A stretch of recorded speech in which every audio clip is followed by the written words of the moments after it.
5. Let's get the ball started. Welcome to your weekly Node Runner office hours call. I'm your host, Jinx, the Poctopus on Twitter.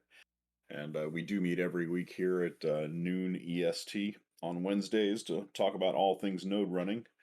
Couple of announcements to get the ball or to get things kicked off. If you have not yet jumped in on the thread in the Node Runners channel, which is the docs for secure server configuration and security best practices. Make sure you take a look at that. I think this week the focus is on creating documentation around server configuration and Pocket node setup. And the next topic is going to be staking Pocket to your node. So jump over there and take a look at that. Contributing to that documentation does get you one of the achievements on your path to earning a DAO vote. So we'd love to, have everybody participate there. And if you haven't started down the path of working on earning a DAO vote, get that ball rolling. We very much want everybody who's running nodes in the community to be part of the governance process. That's an important thing. Second up, if you are interested in app building on Pocket Network, there is going to be a call on Friday at noon, I believe. Let's see, we can confirm that real quick. Yep, Friday at noon Eastern. And that's going to be an open office hours for app building questions. So if any of you here are also interested in building dApps on Pocket and staking to the network, make sure you check out that call on Friday to jump in there. And given that, I haven't seen a lot of major network updates this week to talk about, so we can go right into questions. Who's up first?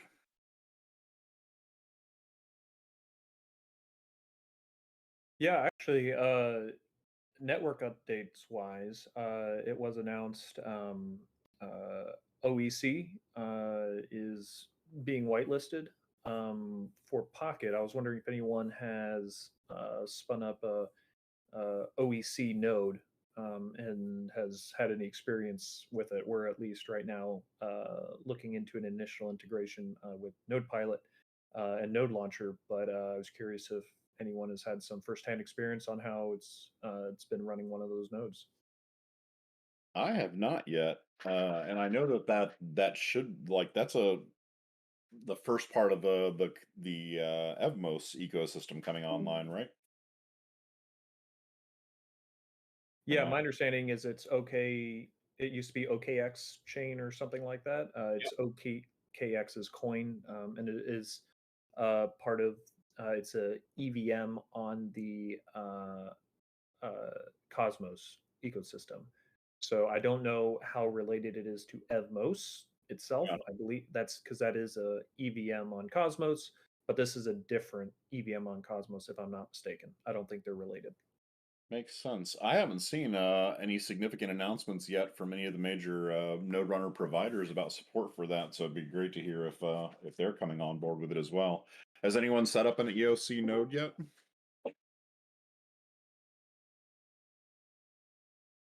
If you have, feel free to jump in.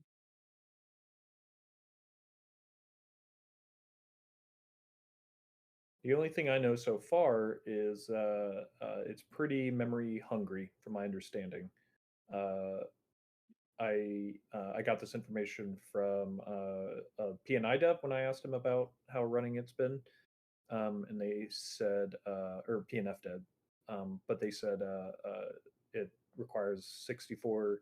At least right now, they're seeing 64 gigs um, on their side. So I don't know if that's just for running a normal node or because they're running, obviously a node that's going to be used for RPC, they give it more juice. But they were saying that it looks like around 64. So that's just an interesting tidbit that I know of.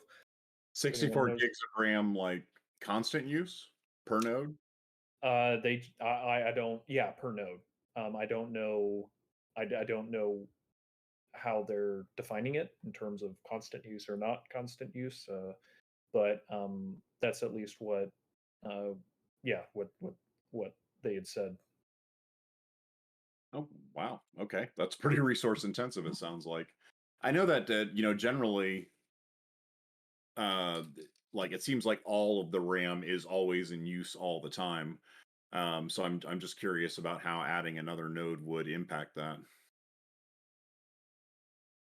I'm sorry, adding another yeah. Adding another chain to that. Like I know on our boxes, we've got about a terabyte of RAM per box, and they are basically always 100% in use all the time. Is it more of a matter of it's going to be distributing that out, or Mm. I'm curious how it impacts total performance. Yeah, I wouldn't know.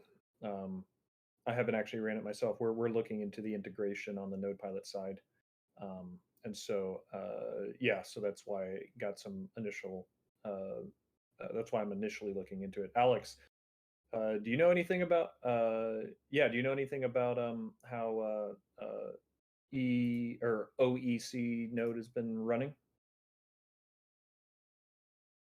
Sorry, no, I didn't spin it up myself. That was taken over by John, and he's on another call right now. All right. Well, it sounds like we'll need to all get some experimentation together and report back some real results. I think EOC is going live the 28th, right?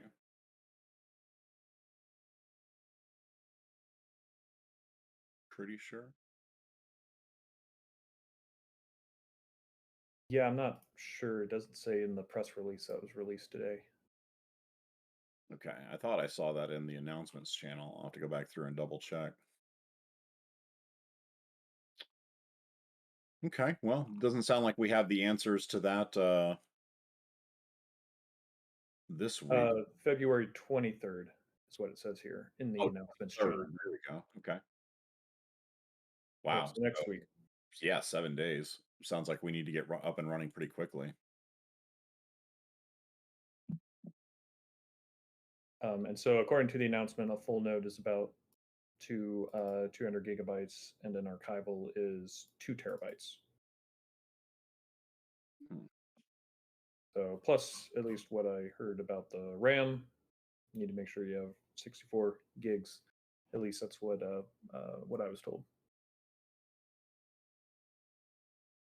And if I may ask, does anyone know any like economical details about it? Like, for example, is there any deal, for example, with OKX with Pocket? Because when Harmony started, it was like huge inflow of relays, right? And another question is like, archival nodes right now, at least from my experience, are not really worth it from what I've seen from relays. So economically, do you guys have any information about that, about OEC?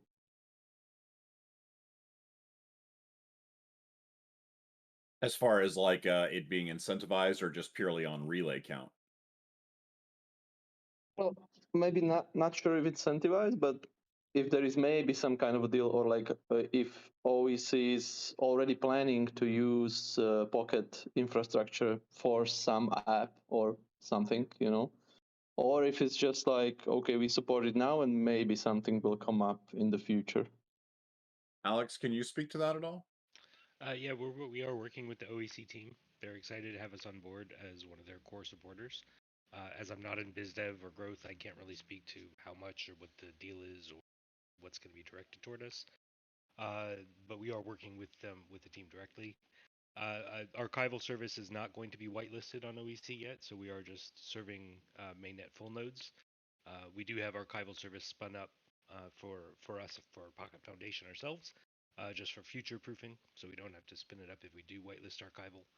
But for currently, it is just planning to be mainnet full node. Okay, so that's that part of a start. I have heard that their daily volume is probably somewhere in the like 80 to 100 or 120 million range. That's, like that's not factual, that's what I've heard. Um, you know, who knows what portion of that will actually come to us. I know that, with a lot of chains, obviously they'll test, percentages of their relays and see how that goes. I know in the past there had been some talks about,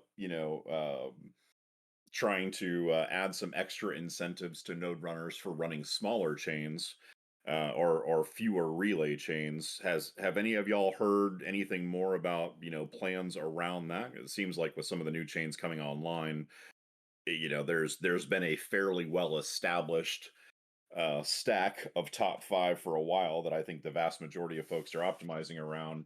And so, encouraging support of new chains onboarded is going to be part of the equation. Is there any plan that y'all have heard? I mean, I don't know of any plan. If there was a plan, it would have to be uh, outside of the protocol itself, because the protocol can't wait like the relay of one chain to another chain to wait it for more rewards or something. So there's no way to do that on protocol level. So it would have to be strictly like PNF or DAO initiative. That would have to be, whatever the reward would be would have to come from a wallet, a wallet or a treasury or something of that nature. But I'm not aware of anything specific like that. I think maybe with V1 there's opportunity there, but I don't know. Yeah, I've asked for a long time as a feature request for V0 to have different rewards per chain, and it's never been a priority, and it's not going to be in V0. So V1 will be our hope for that. Got it. I'm going to be AFK for just a bit, so if any questions will have directed to me, we'll have to wait a bit. Thanks, Jinx. You got it. All right. Well, that'll be interesting to see how many folks spin that up right off the bat. I mean, I know that some of the chains, even some of the higher supported chains, don't necessarily have a ton of nodes on the network. I think somebody was talking about Poly the other day and mentioned that there were only like 500 nodes supporting Poly archival out of the entire network. So I mean, it's from a chain optimization perspective, even though there might be less relays on the chain, lower support for those chains. I mean, that might be a smaller pond to be a bigger fish in. That's probably worth experimenting with. All right, next question. We got one coming in from Twitter. Bring it.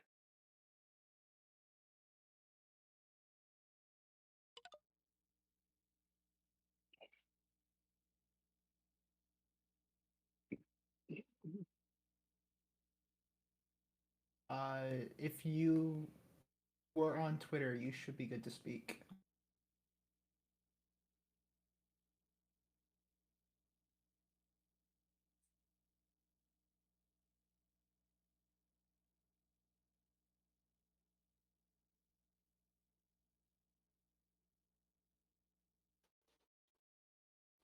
Scott, do you need to unmute?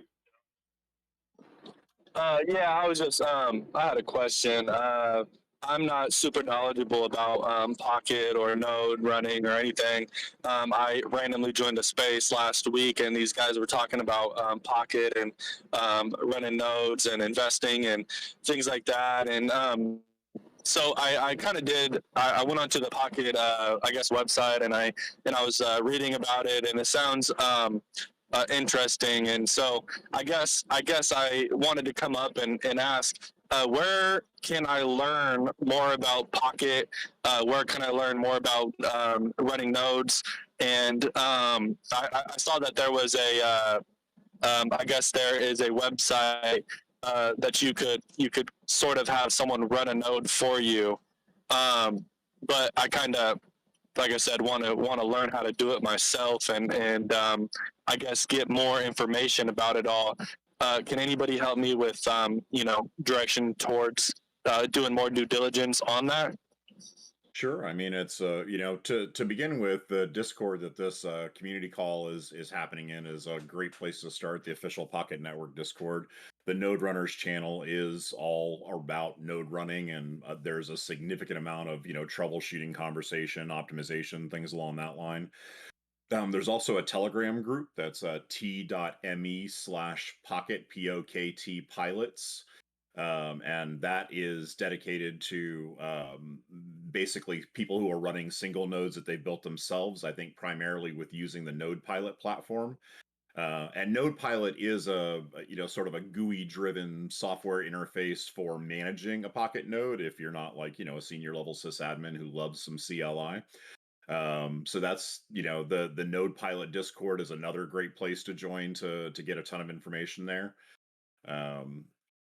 And then of course these calls, we do them every week, and we have a fair amount of Pocket talent in the room. So this is always a good place to ask questions. But start by joining the official Pocket Network Discord and look at the Node Runners channel. There's a ton of conversation there, and if you use the search, there's probably every single question ever already been asked in the history of that. So there's a lot of knowledge base already in there.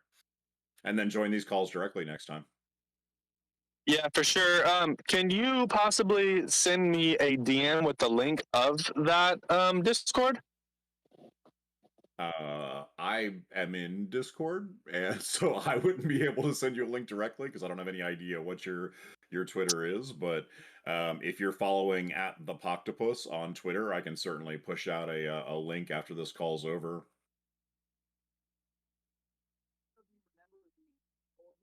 Also, And you can said find the official. what was that Twitter? I'm sorry, what was that? I was asking, what was that Twitter? The what? At the Poctopus, Poktopus, or just look up the official Pocket Network Twitter. The Discords are listed on that account.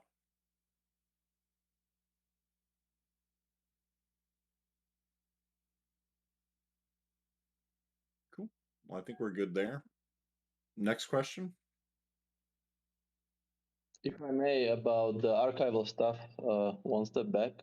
Sure. Well, I'm running right now just few Aragon nodes, basically archival tracing for Ether, Ethereum. But what somebody here mentioned, I didn't notice who was talking about it, but about the incentivization for this less utilized nodes, right? So I assume that would come from inflation of POCT, because if you would make this relay more expensive for the users, that would kind of counter effect what you want to do, like to get more people actually use it. So I have a skin in the game in this, but I'm also kind of curious about, is it worth to kind of bootstrap? Obviously there is not as much demand for it as was probably expected. Like, I'm actually surprised that archival nodes are not utilized more, because those are the expensive ones to run, and I assume those will be mostly used by people, but I was wrong.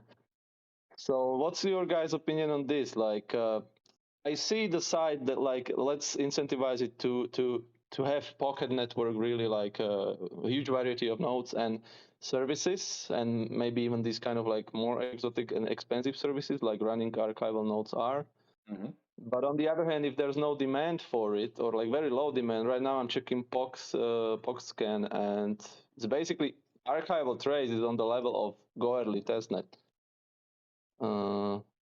which is not the worst performing, but also, price to perform ratio, it's kind of economically, it's definitely not worth it, I would say, to run archival nodes compared to other ones.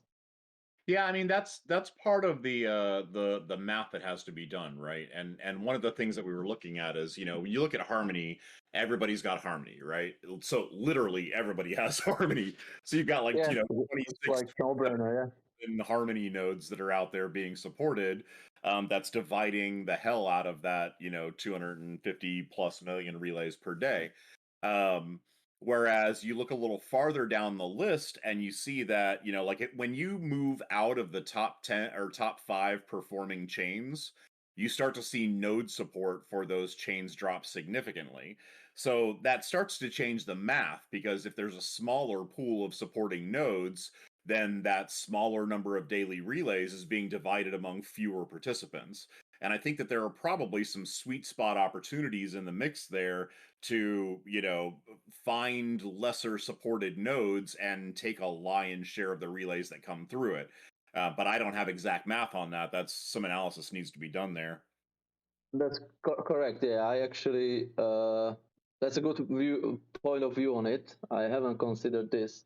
But yeah, it would be cool to have these numbers. Like, maybe that would incentivize people to run more nodes. It's possible, yeah. think- If I mean, someone has like a big share of these individual relay types, Yep. yeah. Yeah, that's I know that there's some additional reporting that is going to be available in the near term, or at some point in time, hopefully fairly soon, from Pocket directly about things like node support and DApp usage, and some other network metrics that are measured internally but aren't necessarily easily accessible publicly. So I'm looking forward to seeing what gets pushed out on that front, and that will help with some of those calculations, I'm sure, and also potentially drive, bounty or incentive programs from the chains themselves. Maybe they might offer to, incentivize with their token or something along that line for people who are supporting the network. There's any number of possible scenarios that could play out that way. And from my perspective, if I'm a new chain coming online, I think that's a great way to get some additional RPC support through the network, and then B, also get a little PR around, hey, if you're in the first 1,000 Pocket nodes that are supporting our chain, we'll throw you a bonus, blah, blah, blah, blah, send us proof that looks like this. I mean, that's the kind of thing that I would be looking at as a chain runner if I were looking to gain mass adoption. But I don't think, from a protocol perspective, I think we've talked about in V1 where there's the potential for a little bit more per chain calculation. And some of the things that have been mentioned is like per chain QoS and that sort of a metric. And given that it might be possible to, work out some additional incentive models, that's something where the community can be part of that V1 development conversation and contribute ideas and see what's possible.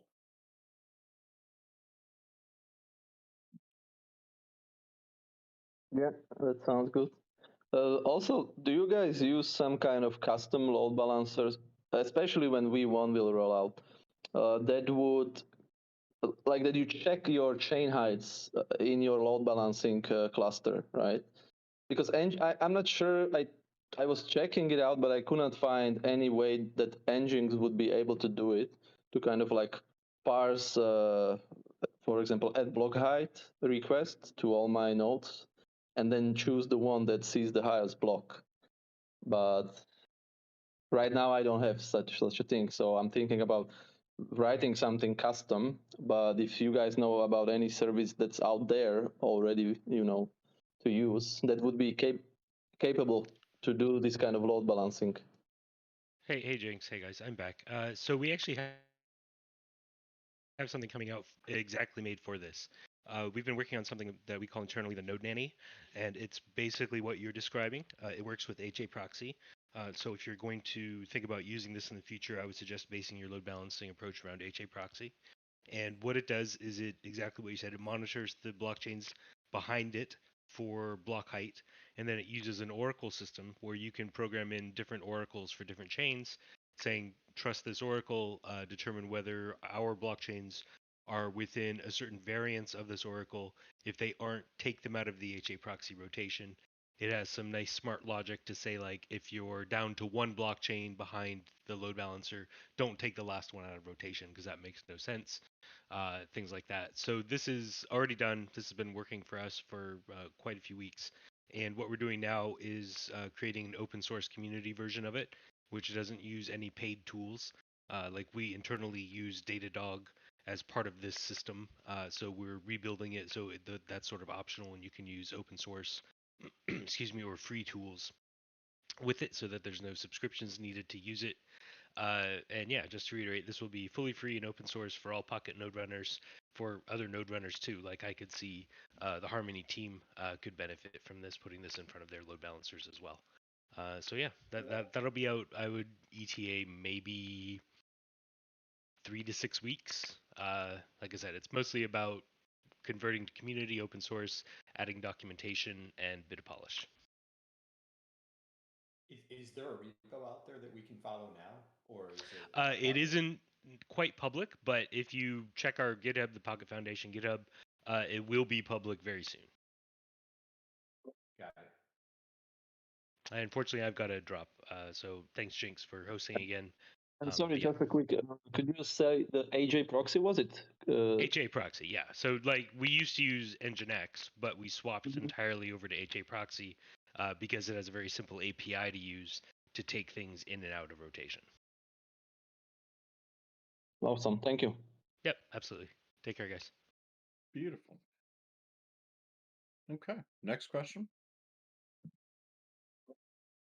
I'd love to hear anybody's approach to just like general troubleshooting. If you have a like a node that is not performing, other than looking at what your rewards were, what's your next steps?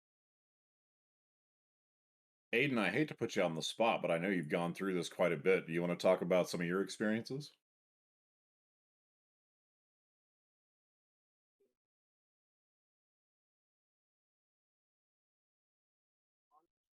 Maybe.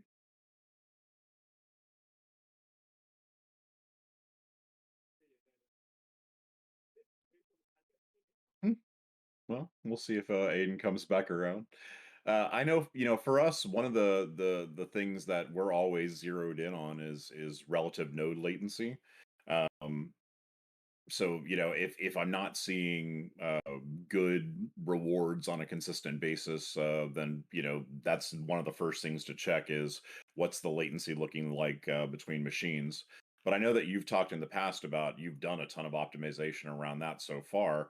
um, what scenarios are you talking about? Purely just rewards don't seem to be performing as high as expected, and so what do you look at next?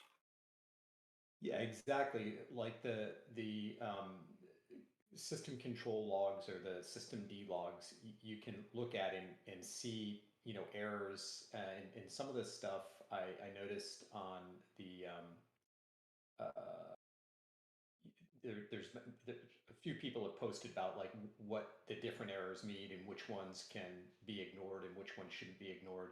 But I think like specifically when peers aren't accepting connections, like what's going on there? Like some of this stuff is just I look at it and I'm like, I see changes, but I don't know which changes I'm supposed to be paying attention to versus what aren't.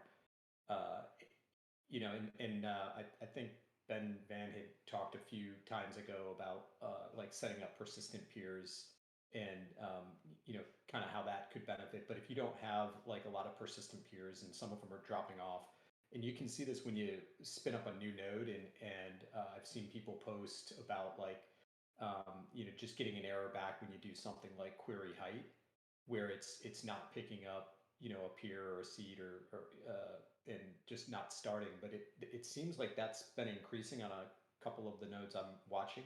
I don't know if anybody else is seeing that, but I don't know how to troubleshoot it or what that stuff means. So I'm trying to understand it better. I don't know if that's helpful. Hmm.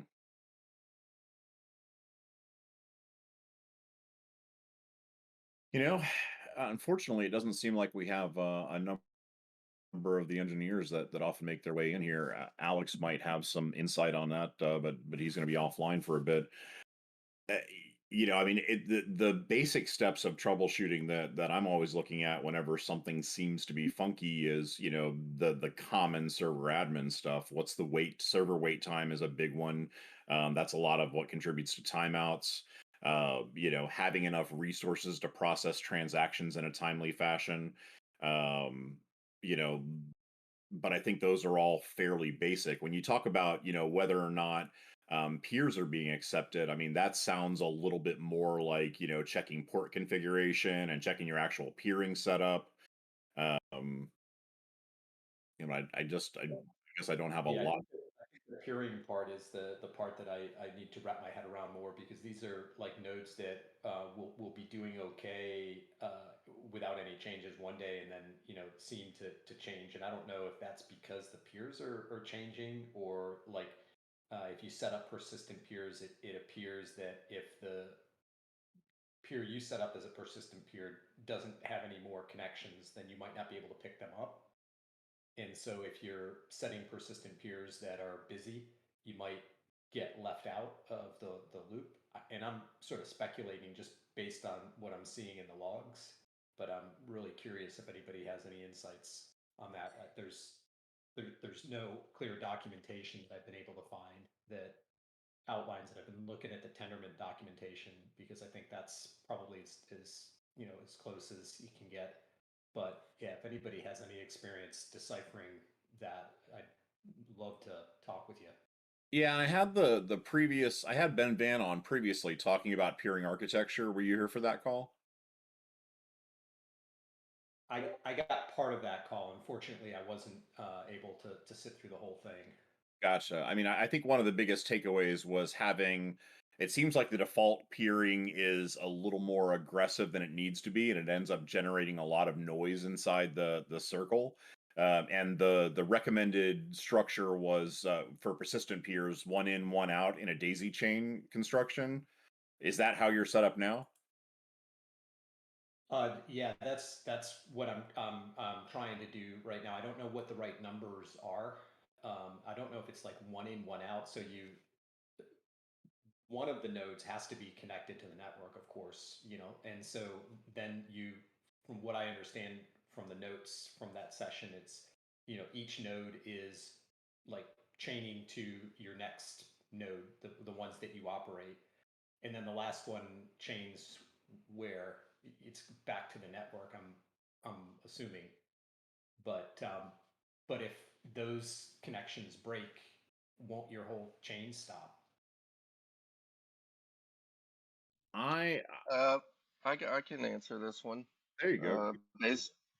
Yeah.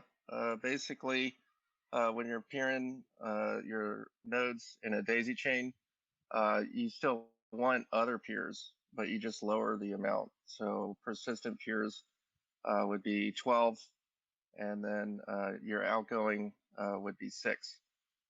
So basically, the default, I think, is 14 and 7 or something, or excuse me, I can't remember what it was, but basically you just subtract 2 and you make it um, 12 and 6. So and then you add your 2 peers, and that's pretty much it. And if you're having any issues, then you just restart both your nodes. I don't know if you were talking about the RPC timeouts earlier, but that's been common. It used to be a lot worse, but it's much better now. And that's with the Harmony relays. It'll time out. So hope that helps. Yeah, no, that is helpful. I mean, I've been looking at like the network stat, or one of the RPC endpoints shows like how many peers are connected, and if you like cross-reference that with the like the system D logs, you can see like some of the peers that are coming back from the system stat are throwing errors in the log, and I'm wondering about that, if that's like them, those peers not accepting your connections, or if something. I don't know. I'm trying to figure out like if that is having an effect. Like if you see performance dropping, is it somehow related to how the peering's set up and who you're getting connected with? Possibly. I would be checking the error logs on metrics and POCScan to see if there's anything going on there. But it sounds like one of the nodes might be not set up correctly. I'm not too sure. Make sure your firewall is set up pretty good. Blocking all the ports except for the ones that are necessary. Other than that, I haven't had too much of a peering issue. Just making it 12. Yeah. And so reach persistent peer so every node would have 2 persistent peers that were in your going from one of your nodes to another node, like in your chain, and subtracting those. Yep. Yes. One thing to be aware of is there are errors in everyone's logs that will say Pong timeout, stopping peer from error, and things of that nature. Those are just regular, normal logs coming from Tendermint that can be completely ignored and have absolutely no effect on your performance. So just be aware of that. We have them documented in our Node Pilot docs because we get asked about that all the time. What does this error mean? What does that error mean? And at least, there's a number of different wordings there about peering errors that are just simply Tendermint doing its rotating per session. Because as a Pocket node is rotating sessions, it's changing peers or something or other. I don't know all the details of it, but it specifically happens all the time with every single node. And so every node's logs will have these errors, quote unquote, around peering. And it can look it can look like there's an error, but it's really not an error. It's just perfectly common. So if you've got a specific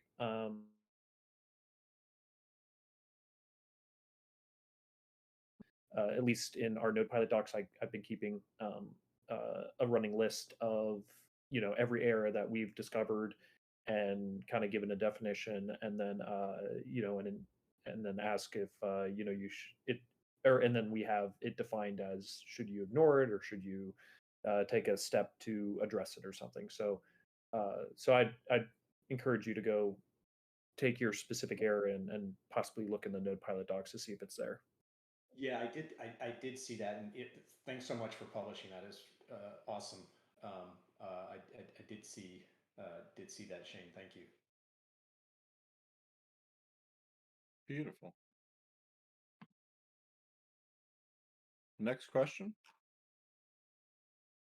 Hi. So I'm running quite a few nodes, and a few of them naturally earn less than other nodes. And I was wondering about any maybe tips to optimize those other than like the obvious things, or if that's just the natural way of things. Um, and another question I had, which is probably written somewhere, is just in terms of network connections, is what's like the minimum recommended, like 1 gigabit per second, 10 gigabit? Good questions. I know that the going backwards here, the bandwidth is certainly a little bit intensive. I know that some people have run these on home internet connections, but you definitely need like fiber to be able to support that. Are you building out like at home or in a data center, or what's your? No, on AWS. Yeah. Oh, on AWS. Yeah. Hmm. That I don't have much experience on because we don't ever use AWS. That's all Any- right. I guess it was more of a general network speed question, but it's okay if you don't have the information on that. Okay. If anybody does have some insight on AWS, that would be, or network speed on AWS, that would feel free to jump in. I know that, from one node performing to the next, generally, if you're not looking at, say minimum 2 weeks, but optimally a month's worth of data, it's difficult to really like determine whether or not a node is actually running well. If you're seeing transactions come through that node, then it's probably, for a fact it's working. So then the question is, what can be done to optimize aside from that? One of the number one things that you'll hear us talk about a lot is relative latency, and that's the latency of the speed of the connection between your Pocket node and your chain node. Um, that was, a big hit performance wise for us early on when that wasn't well optimized.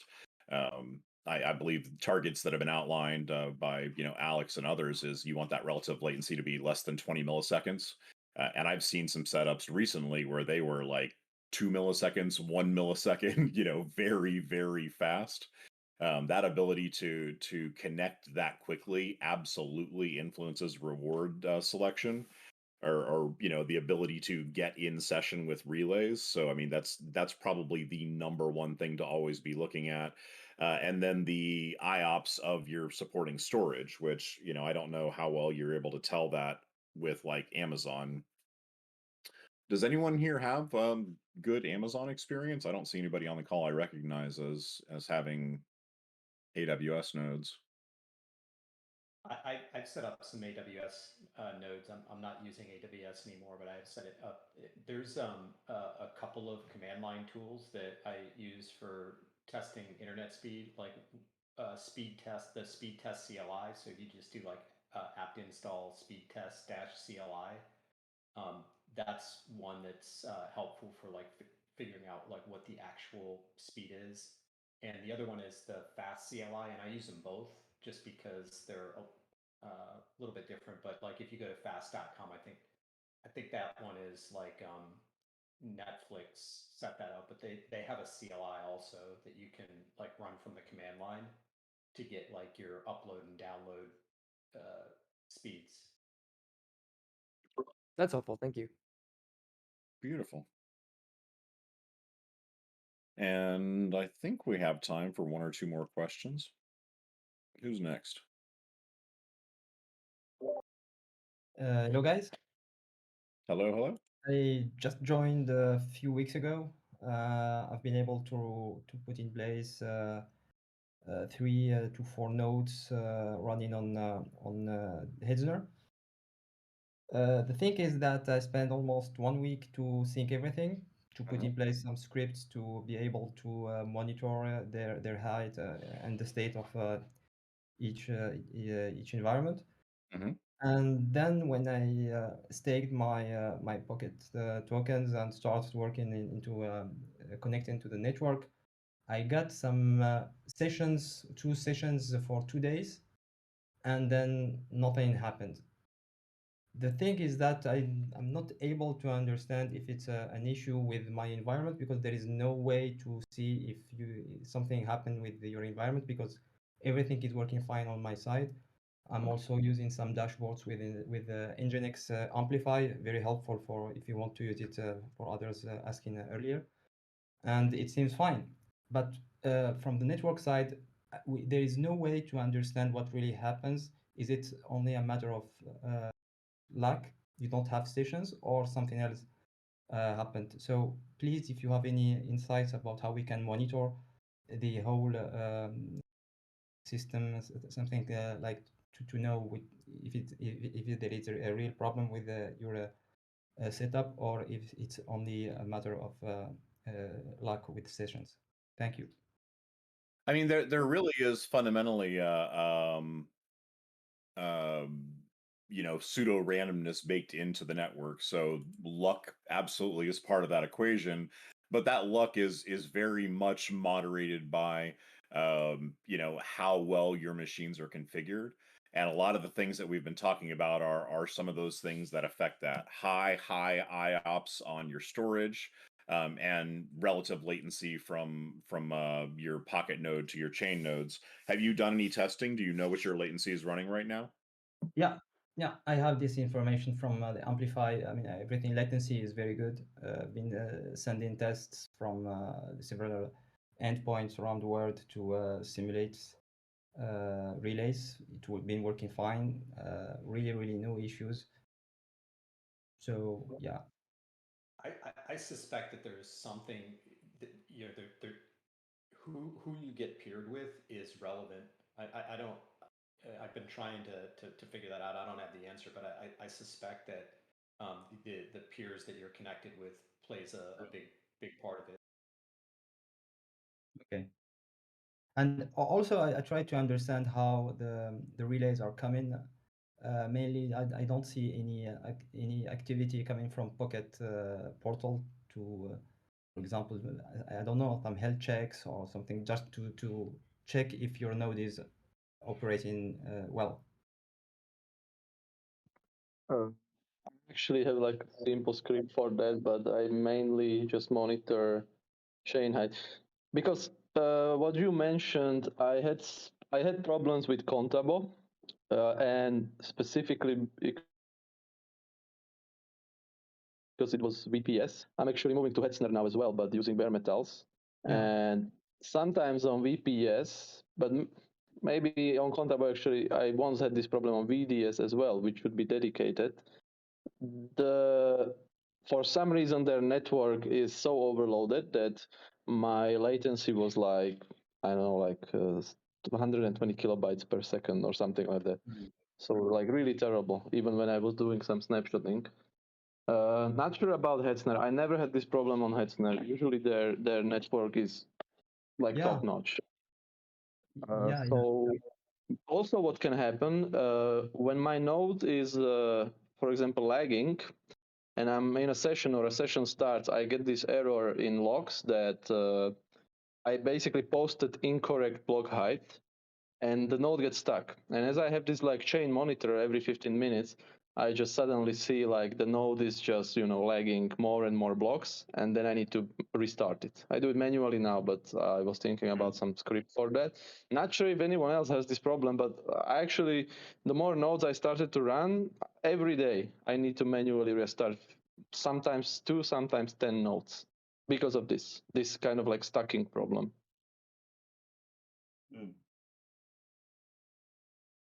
Yeah, well, I don't think I have these kind of issues. I'm running a script that monitors heights every 5 seconds based on oracles, and it looks fine. Even sometimes I also calculate the gap between the oracle and my height, and sometimes I'm negative, which means I am a little bit further with the height. But And yeah, it's maybe luck, because when I'm checking my rewards like perpetually, the differences are really sometimes staggering. I had like 3 to 4x differences between nodes in a span of a few days.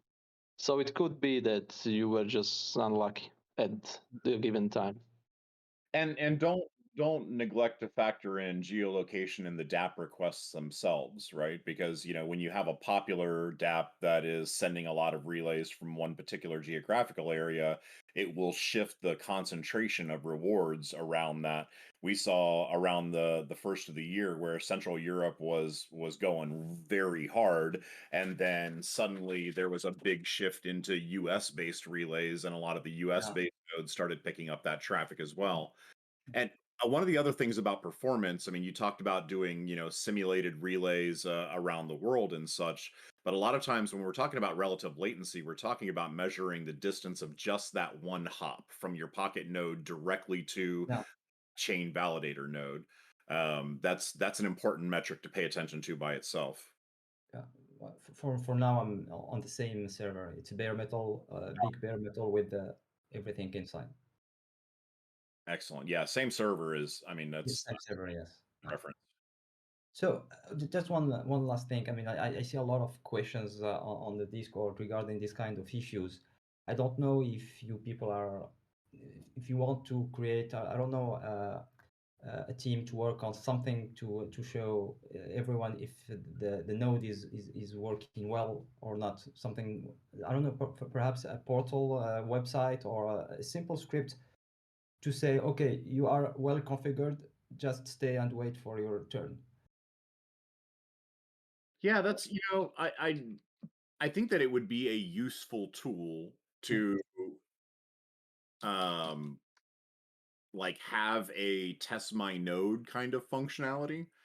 But that doesn't exist right now.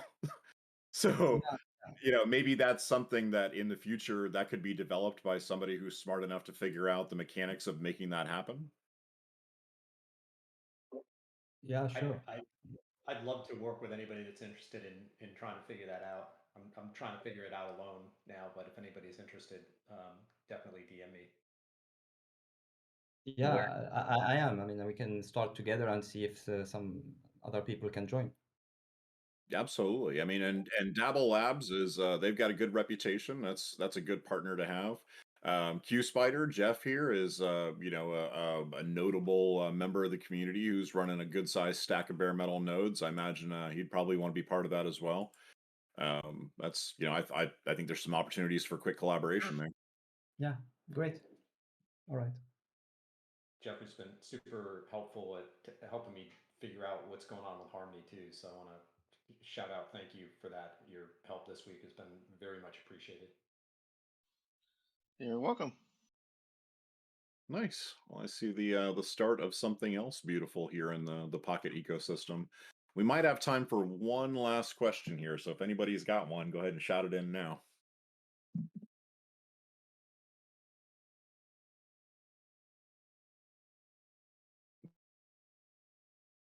Going once.